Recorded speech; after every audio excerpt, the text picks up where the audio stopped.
বুথে উত্তেজনা, প্রিসাইডিং অফিসারকে মারধরের অভিযোগ এবং সেই প্রিসাইডিং অফিসারের বিরুদ্ধেই আবার শ্লীলতাহানির চেষ্টার অভিযোগ। আর সব মিলিয়ে কমিশন প্রিসাইডিং অফিসারকে সরিয়ে দিয়েছে। আমরা সকাল থেকে দেখাচ্ছিলাম লিলুয়ায় যে রথীন চক্রবর্তী তিনি গিয়েছিলেন, তাকে ঘিরে তৃণমূলের একেবারে ব্যাপক বিক্ষোভ। আর প্রিসাইডিং অফিসার কি বলছেন দেখুন। একটাই দল বলে যে এজেন্টগুলো আছে, তাদের এজেন্টের একজন মহিলাকে এজেন্ট ফর্মে সই করাতে যাচ্ছিলাম, উনি আমাকে বেদম মারেন। বেদম মেরে প্রচন্ড গালে থাপ্পড় মারে, আমি মহিলা বলে পুরো হাত গুটিয়ে বসেছিলাম, করে প্রচুর মেরেছেন। মারার পর আমি কাজ করতে পারিনি, আরোকে 9 বার ফোন করেছি। আমি জানি না কোন দলের, আমি ওদের রাজনৈতিক পরিচয় জানি না। না, আমাকে সরিয়ে দিল।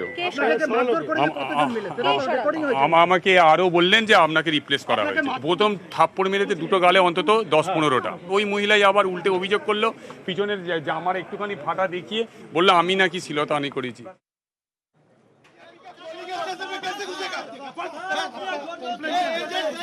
এটা সেই সময়ের ছবি, রথীন চক্রবর্তীর সঙ্গে তৃণমূল কর্মীদের ব্যাপক বচসা। তখনও পর্যন্ত প্রায় 2.5 থেকে 3 ঘন্টা ভোট গ্রহণ শুরুই হয়নি। আর রথীন চক্রবর্তীর দাবি ছিল যতক্ষণ না ভোট গ্রহণ শুরু হবে ততক্ষণ তিনি থাকবেন ওই বুথে। সম্পূর্ণভাবে রাজ্য সরকারকে দায় নিতে হবে। তবে গণতন্ত্রের জয় হয়েছে, আমরা আবার ভোট চালু করতে পেরেছি। আমরা একটা দৃষ্টান্তমূলক কাজ করে গেলাম।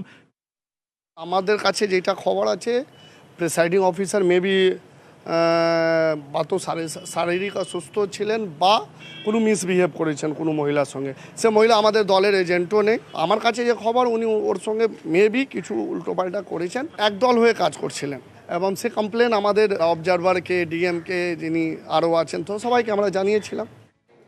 আর সিংহাসনের মহাসংগ্রামে আর কিছুক্ষণের মধ্যেই আমরা রাজনৈতিক তর্ক বিতর্কে যাব। আমার সঙ্গে রাজনৈতিক মুখপাত্ররা রয়েছেন। একটা ছোট্ট ব্রেকের সময় হয়ে গেছে সিংহাসনের মহাসংগ্রামে।